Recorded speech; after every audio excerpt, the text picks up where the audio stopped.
Welcome to the Business Legends Podcast, where we interview business leaders and entrepreneurs so that you can learn from their successes, become inspired, and meet the people that make change happen. I'm the host of the show, Reese Arlen, along with my co-host, Christian Webb. Hey, I'm sorry if the host is a little out of breath. He took a deep dive under the table a second ago. I took two deep dives under the table a second ago to fix the microphone, which was fixed I'm so angry right now. I'm going to get over it. Today, however, we are accompanied by our very first female James Bond. I am super excited about this episode. Tamara Rabenold with Vaudra. Did I get all that correct? Yes. All right. First try. First time's good for everything. So for our listeners, tell us a little bit about Vaudra and how you became involved. Sure. So Vaudra International is a private investigations company that specializes in intellectual property investigations.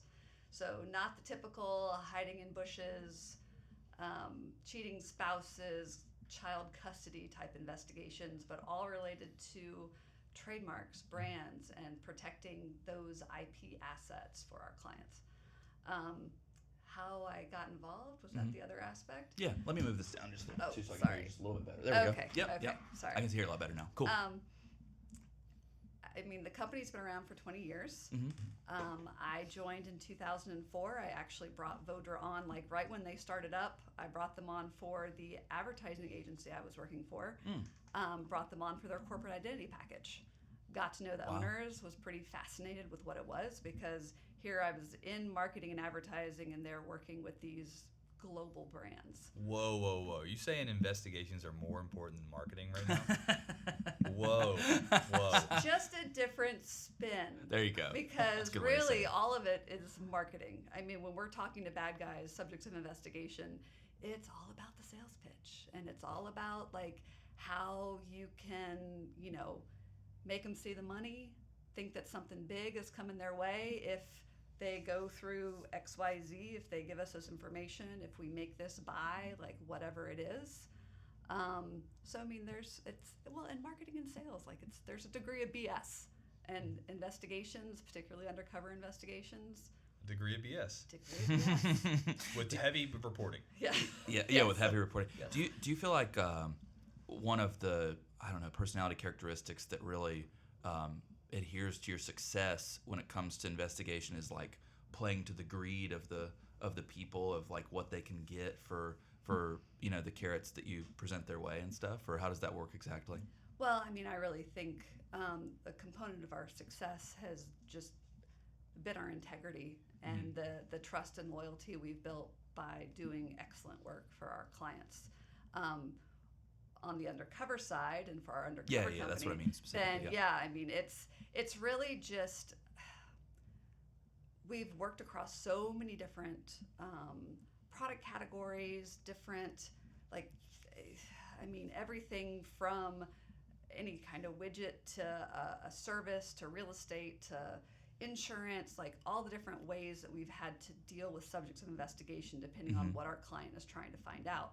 Being creative in how we approach that subject of investigation, whether it's an individual, a mom and pop, a huge corporation, to like make it stick and have it make sense based on, okay, here's what we're trying to learn. And of course, the key rule in undercover investigations is that when you're having a conversation with a subject of investigation, you're always approaching as, you don't ever want them to do something that is out of their standard operating procedures. This is something that is going to be, whatever they're sharing, whatever kind of information they're getting into, or whatever you're buying, it's part of their regular business. So that also supports you if something is going criminal or civil, depending on what the client's end goals are, that it wasn't like they were coerced into it. There was no entrapment.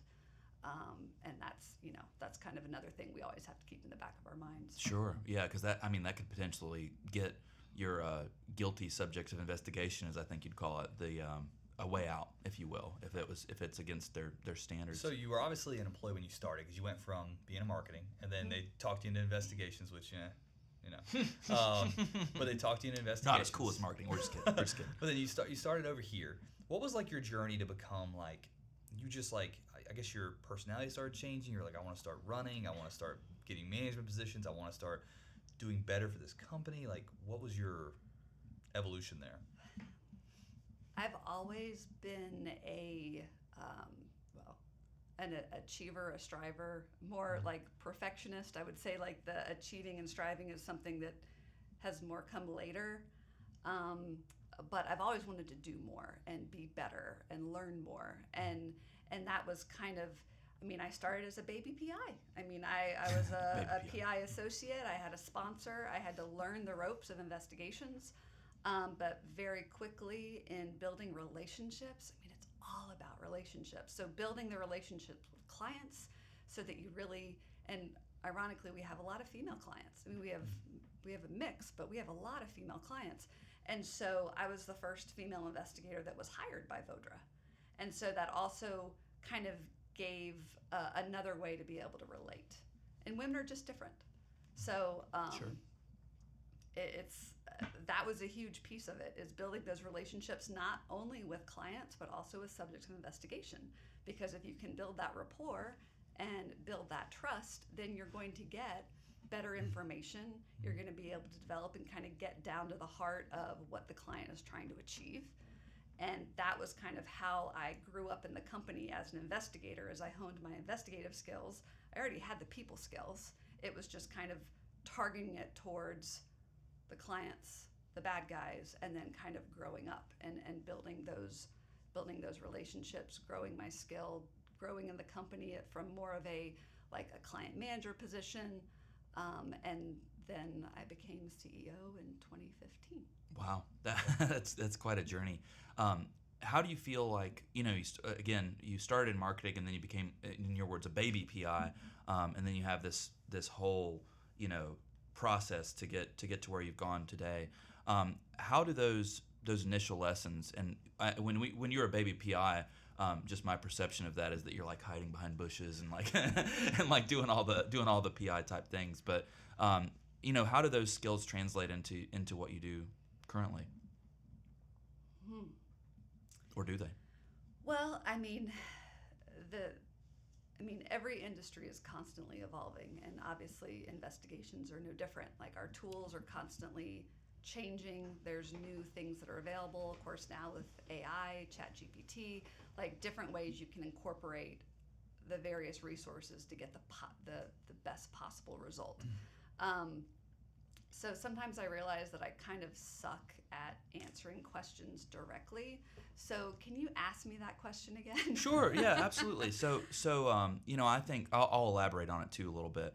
All of us have a past, and we have careers, and we have different positions that we take. For example, Chris and I long ago were personal trainers, and we have found that the experience of us doing that has translated into what we currently do for a position. So in Vaudra, for instance, you start as a baby. Well, you start in marketing, and then you go to a baby PI. I'm going to keep saying that because I think it's funny, but you go to baby PI.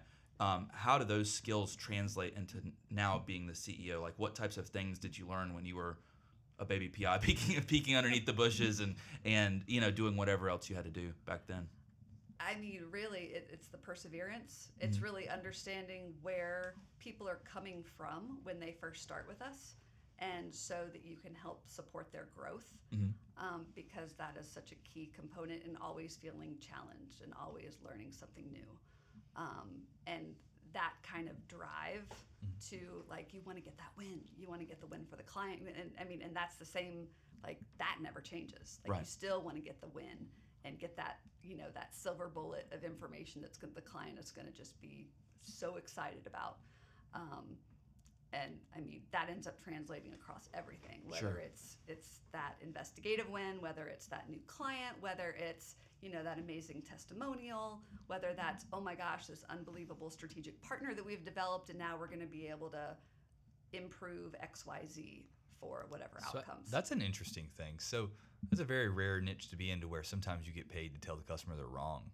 So, like, what happens when you get paid to investigate and you do your due diligence and then you're like, nothing shady? And how often is that? I'm super curious about that too. Well, it's funny. So our core values, one of them is results driven, and that's IPRPI, because we are actually IPRPIs, intellectual property rights private investigators. But when we turn that into our core values, it's integrity first, people over profits, results driven, persevere with purpose and innovation and impact. And so when we talk about the results driven, part of it is, yes, we want to achieve that objective and assist a win for a client, but sometimes the facts are not going to be what you want them to be. And so then it's just trying to help the client have the best possible information so that they can inform their next steps, even if those next steps aren't what they thought they were going to be. So, I think there's always a silver lining, even if it's not exactly what they want to hear. At least now they know they're not going to go off in this opposite direction and then get blindsided by something, because we got the information that even though they didn't like it, they can now move more intelligently Yeah, forward. I would definitely still want that information. Yeah. Oh, yeah. Yeah. Well, and I mean, we report the facts. Good or bad, whatever it is, we are all about the facts. So you can't change the facts. Mm-hmm. And, I don't like this sometimes- answer. Sorry. Yeah, well, Facts. you can and- not like it all you want. It doesn't change the fact that it's true. Like, Well, yeah. exactly. It's not like North And- Carolina weather. Yeah. Yeah. And sometimes we may try to sugarcoat it a little bit, but sometimes, I mean, it's just like, yes, this is not what you're going to want to hear. Mhm. Yeah. Well, I find myself struggling with that sometimes. Like I'm not very good at sugarcoating things, so I find it like I'll just kind of land the bomb if you have to, and then go along. But yeah, we started years ago. This isn't like your stuff though. We started years ago turning down customers that we just don't really believe in the model, because we don't want to have the hard conversation later of we took your money, which is but your inevitable. business model Which is is awful. inevitable. Right. Yep. So we just stopped that early, Mhm. and we give them feedback and then move to the next customer, because we want our whole team to be passionate about their business model as well, not just ours. Sometimes it's hard though, you got to turn down money. Yeah. But better for later. Yeah. For sure. So let's say that you're a new up and coming entrepreneur. Doesn't matter what age you are. Doesn't matter male or female or whatever. What would you suggest that this person does if they endeavored to have some type of a personal injury or have a career in, I said personal injury, have a career in private investigation? Well, a couple different things. I mean, if you want to be PI, the first thing you need to do is look into the licensing and what that looks in whatever state you're in, because to work every for state you. is different. Yeah, I mean, we are actually about to start actively recruiting There you our go. next A player. Yeah. So I mean, that's key.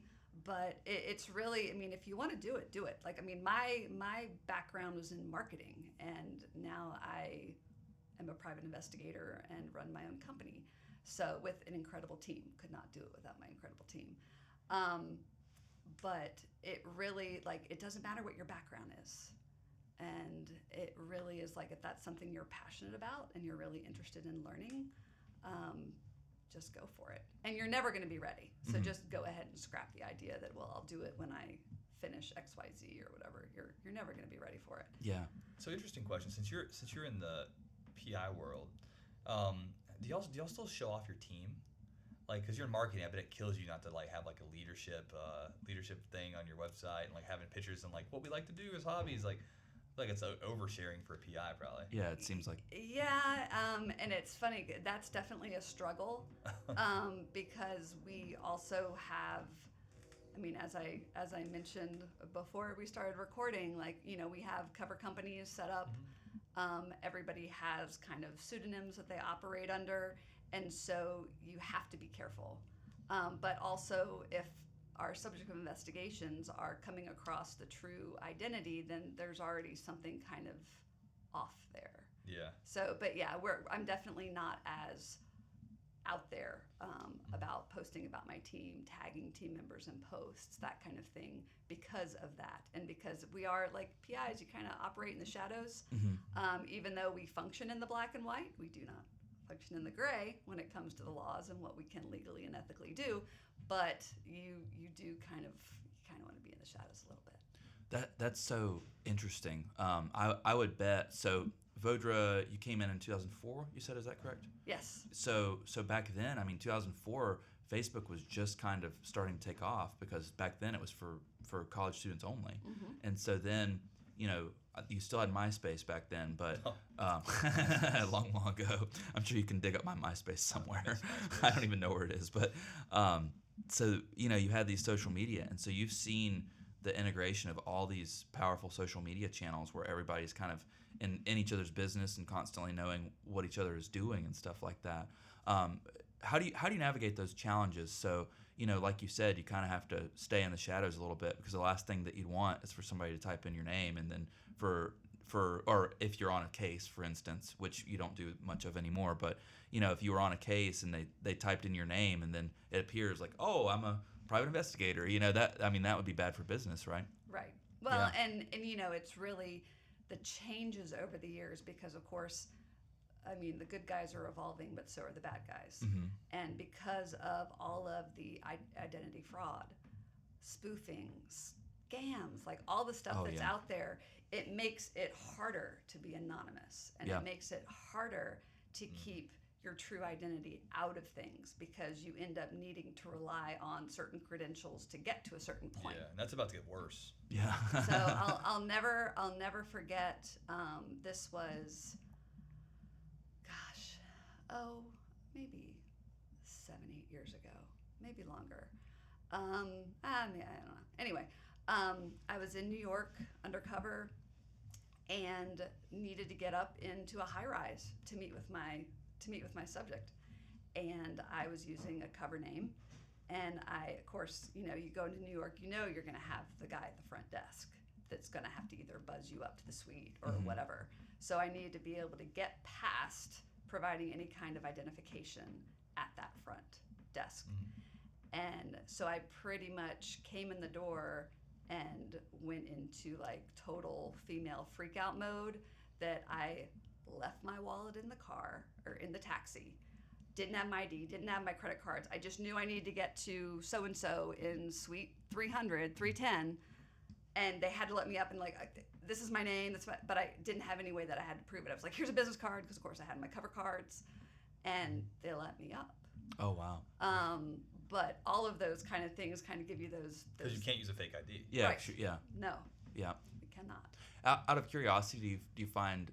And I don't know if you keep in contact with like your competitors or other firms and such, but do you ever find that they operate in a gray area where they might end up doing a fake ID here? I'm not gonna drop that on the show. Well, yeah, I'm not asking you to drop the name of the competitor, but have you ever seen a PI operate in the gray area? Is what I'm asking ultimately. Absolutely. Yeah, Absolutely. Well, and I gave a presentation yesterday where I kind of pointed out a couple things of where PIs misbehaving. Yeah. Can you give an example of that on it? Sure. Like examples of PIs misbehaving or going against the law type of thing? Sure, Yeah. absolutely. So just I think it was 2021, Mhm. a PI out of Texas, when they knowingly did this. Because we have access to, there's all the open source intel out there Mhm. that anybody can have access to, but then there's the closed source databases that you have to provide credentials and have subscriptions to, which Sure. of course we have as well as PIs.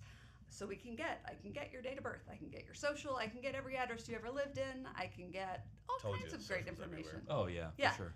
So this PI, she actually provided that personal identifying information, full socials, dates of birth, all of these things to someone else, who intentionally then called and posed, and I want to say it was with the IRS. Yeah. Like identity posed theft. posed to get additional information, and just you have to be very careful when you're giving out any kind of personal identifier. Like we don't include full socials in our reports to clients. Yeah. We have that information, but there's no reason for them to No. need it. Just to protect, it doesn't just protect us, it protects to a degree the party we're investigating, but it also protects the client and that liability if that information just happens to get out. Mm-hmm. But so that's one, and then of course, there was the when I said pretexting was a dirty word, really 2006, and it kind of sits with you when that used to be a term that you would use in your daily. What exactly does that mean, or how would you define it? So pretexting is when you're approaching somebody undercover, Okay. and you're having dialogue and efforts to get whatever information that you're tasked to obtain from Right. the client. And pretexting, when you're approaching undercover, where you really get in trouble with pretexting is if you're saying, hey, hey, this is Amazon. You have I can't read the address on your package. Can you confirm your address so that my driver's in the area? He's circling. Like, I just, okay, you can't call and pretend you're Amazon. You can't call and say, like, that intrinsic trust association. Somebody's going to automatically give you whatever it is you're asking for because they're like, oh, they're with Amazon. Now, granted, Amazon would never call you, but and the ones that do, those are the scammy ones. Yeah. But or the scams. But you just have to. It's like you have to build that rapport on your own using a pseudonym that they have no knowledge of, no association with, because it's ultimately tied to you. Right. And when you start saying, well, I'm going to call somebody as Martha Stewart, and I use her name and pretend that I'm her, that's when pretexting goes in this incredibly dark, illegal area. Yeah. When you're truly pretending to be someone else versus just somebody I made up. Yeah. I feel like the gray area there is very easy to jump into, though, because, you know, for instance, I could see where somebody might be like, hey, we're calling on behalf of Martha Stewart or something, and they have one little, you know, they donated $5 to their foundation or something like that, and then they use that as a pretext. That makes perfect sense now. That's I don't know. So do some PIs have like a special service where they like do espionage on competitors to find out what they're innovating on? Would that be the same group of? Would that be the same industry? Yeah, market intelligence. That's what we would call it. Okay. So yeah, we will do market intelligence. So that's like in the black and white. That's a thing.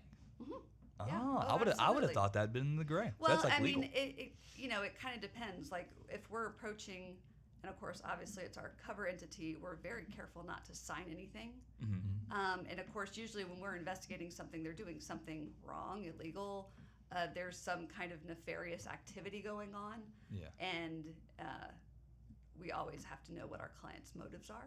So you get market intel in the process of research. Yes.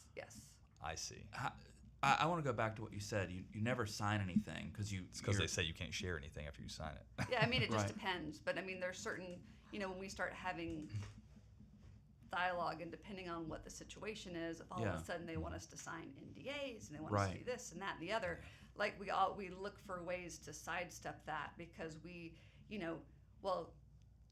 evidence, if it's obtained illegally, it's not worth it. It's not worth the risk. But we also don't want to breach, if there's an expectation of confidentiality, or not even an expectation of confidentiality. If we've signed something and said that this only stays between us, then we start getting really uncomfortable when we're having to share that with a client, because that's what we've been hired to do. So we're going to, like, integrity first, and that really comes to how we conduct ourselves on the Vaudra side as well as the cover side, because we want to sleep at night just like anybody else. You picked a business with such a narrow balance beam. Yeah, like I was just thinking about that myself, because has that ever completely roadblocked you? Like that piece of it, like if somebody's like, we were not going to share anything with you until you sign an NDA, period, doom, just, right there, or have you found ways to get through it? And we and when we're in those situations, I mean, this is why it's great to have incredible clients that we get to work with and collaborate with every day. That's when we have the conversation with them and say, okay, here's what they have asked us. This is the next step to be able to potentially get this additional information. How would you like us to proceed? Like, here's where our kind of heartburn is around this, and what do you think? Because we're not attorneys. Right. We just know enough to be dangerous. We're not going to provide legal advice. Yeah. And we say that all the time. So it's really also kind of understanding that comfort level, because there's the other side of making undercover approaches, and you never want to approach a subject of investigation who's represented by counsel in that related matter. Yeah. So we always have that question with the client, because we're asking permission before we can contact anybody undercover, and we're also asking, like, are you aware of them being represented by counsel tied to this matter? Because if they are, then that completely changes the game, and they're off limits. Interesting. So we'll have that discussion openly with the client and say, okay, here's, you've told us that, so here's what we need to think about. There's other ways we can get that information. At the end of the day, going to the horse's mouth is often the best and most direct, because you can dig in every rabbit hole and spend hours and hours and hours of the client's time, of our time, the client's money.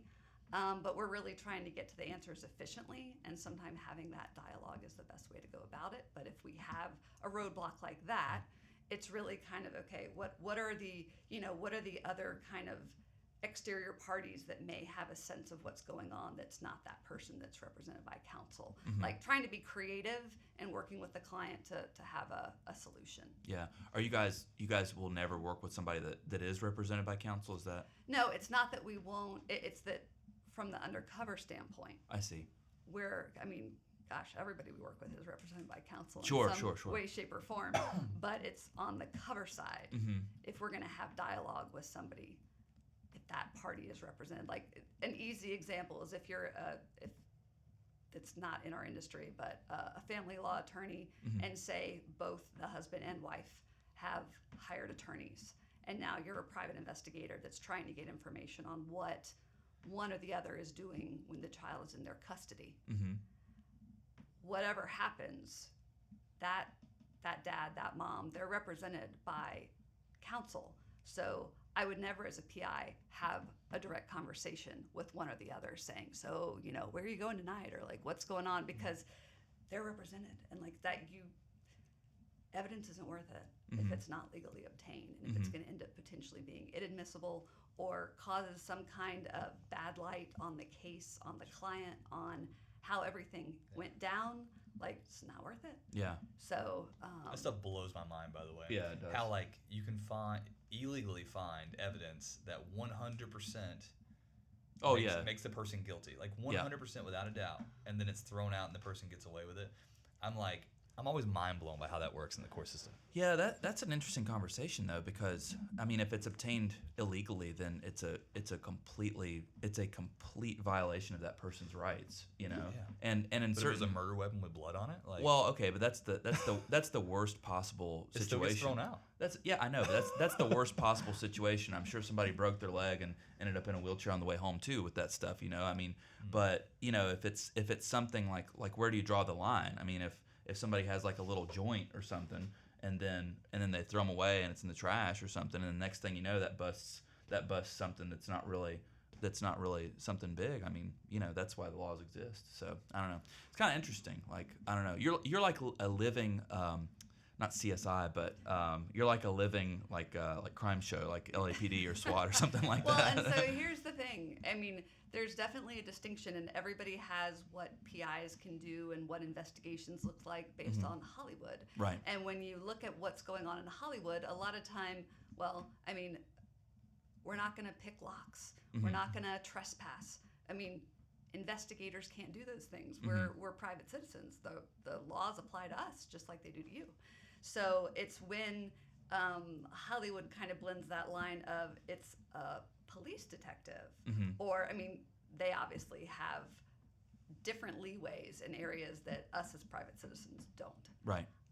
So then people are like, well, what do you mean you can't get bank records, or you can't do, you can't tap a phone, you can't do this? Well, because it's illegal for a private citizen to do that. Now, if you involve fictional. law enforcement, like, okay, like that's completely different. But then they're going to want to know why you want all this marketing data as well, and right.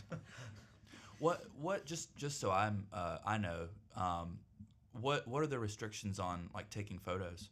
So, for instance, if I know that you don't really deal with the he said she said and the family law type stuff, but are there any restrictions? Are there any? Oh, yes. I was gonna say because if we have a manufacturing facility or something like that, and we're showing you let's just say we welcome you into our manufacturing facility, and it's obviously under the pretense of a private, like, this is our business type of thing, and then you sneak a couple photos here and there or something like that. I mean, what are the restrictions on something like that? Well, if it's posted, we are not going to take photos. Okay. And we actually had a situation like that where we were. What do you mean by posted? I'm sorry. Well, if something's posted, like we actually in an undercover capacity were in a factory. Okay. In Georgia, and it had posted. I nailed my example. Yeah. Not far. But there were posted signs everywhere saying no photos, no video, no. So we are not going to violate. I mean, it's kind of like if it says no trespassing, we're not going to trespass. It's private property. we treat that the exact same way. So if it's posted and says that, no photos, no video, whatever.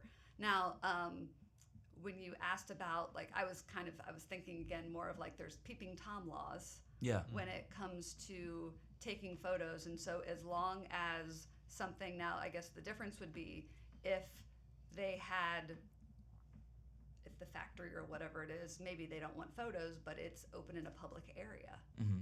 And you can take photographs from a public access point. Mm-hmm. Just like, okay, a PI can sit in a car and take pictures from that private, like from that street, from that public street, but they can't tippy-toe across the lawn and peek in your window Mm-hmm. and take a photo. Because then, there are laws that protect against that. Interesting.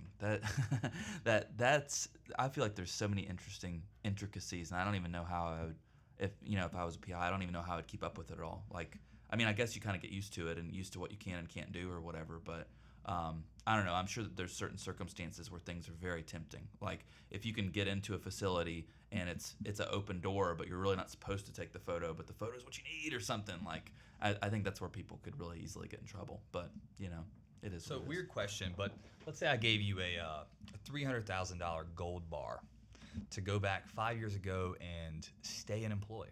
Would you do it, or would you stay a business owner? Oh,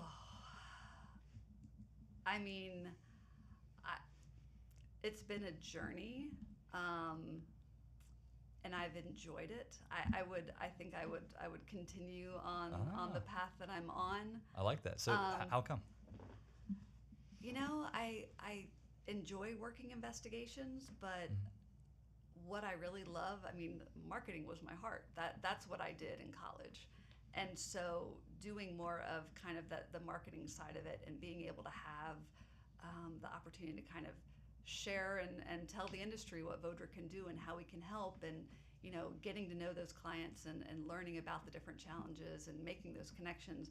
That's really what I love to do.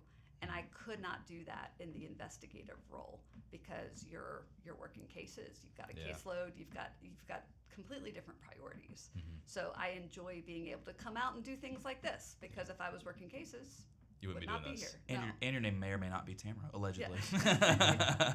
That's Samra. Yes. that would be I don't know. I don't know how you keep that straight either. Like if somebody, I have a kind of a unique name or whatever, but if somebody says Tammy and you look that direction when you're undercover or something, like that would be, I don't know.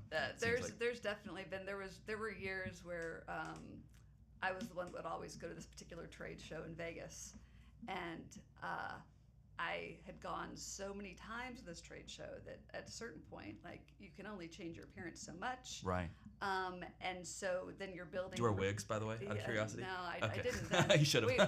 We did have a guy that he actually dyed his hair. Actually, it Interesting. turned out bleaching, because his hair was about your color. Yeah. So he ended up bleaching it. Yeah.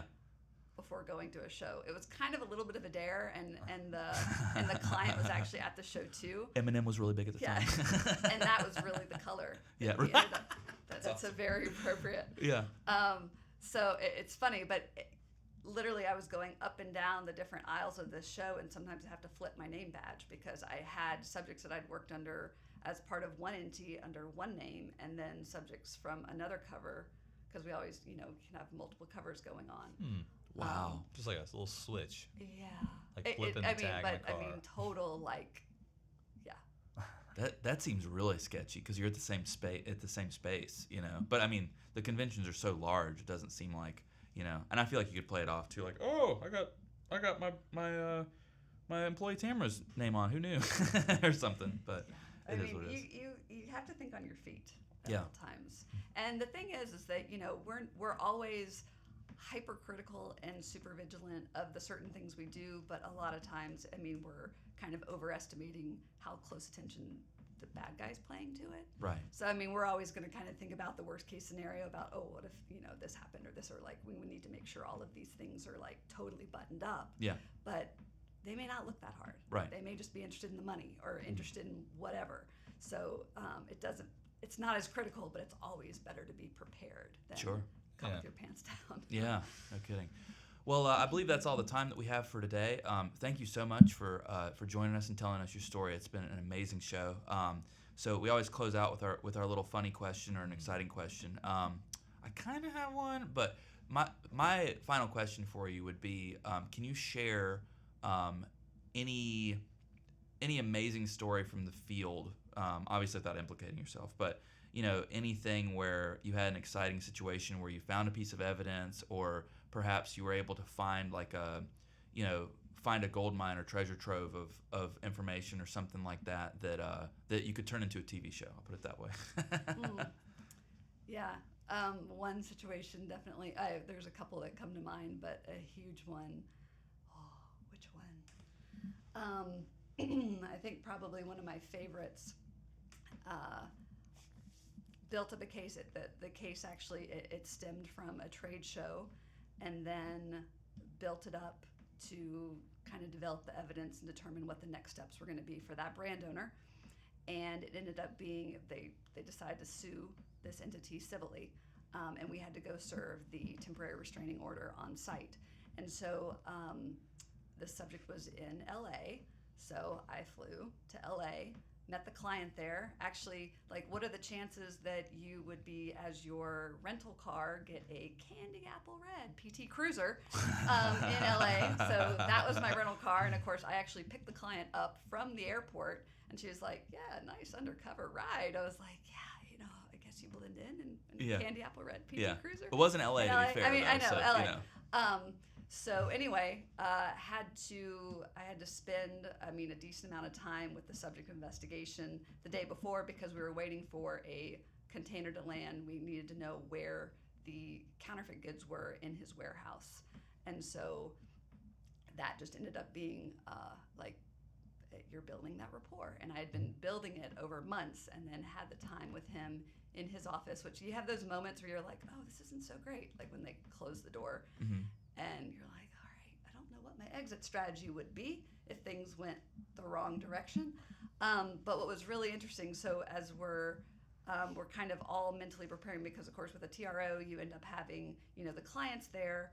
You're going to have attorneys, you're going to have off-duty police or marshals, but you have to get in the door and you have to be prepared. So of course, part of my job in those that initial visit was to figure out where the goods were in the warehouse, basically have a mental map of the place so we knew where the computers were, because we would be mirroring the hard drives. We would know how many people were there, how many offices there were, and then also anything else that could be picked up. So I happened to notice when I was there that they were speaking Hebrew, and I made sure that we also had a translator there. When I reported that back to the attorneys and everything. And I guess maybe it's a long-winded story. It's a good one. Yeah. So, and you said, okay, now, and they're definitely speaking Hebrew, so probably need to have somebody there just in case all of a sudden everything's happening and there's all of this language going on that we can't pick up fast enough. So yeah, I got to be there, and then we got to buzz in the team. We had a code that they would come to the door because they had to get buzzed in. And then it was just kind of the treasure trove of information found from everything that kind of had led up to that point, and being prepared to kind of go in, get what was needed, and get a win for the clients. Yeah. Was Hebrew an integral piece of this, because they were speaking it behind, assuming you couldn't understand it? Yes. Yeah. And what was so funny is that the translator leaned over at one point and said, "Yeah, they're calling you the curly-haired whore." Awesome. So yeah, they were a little. Well, pissed. that's But they were mad. Yeah. Well, hopefully you took them Busted. down for that. But oh my goodness. On that happy note, Tamara, thank you so much for joining us today. Can't wait for lunch. Sharing some more stories. It's been great. And congratulations, you're a certified business legend. Yeah. Oh, Thanks. Thanks. Thank you. Yep. All right. Bye.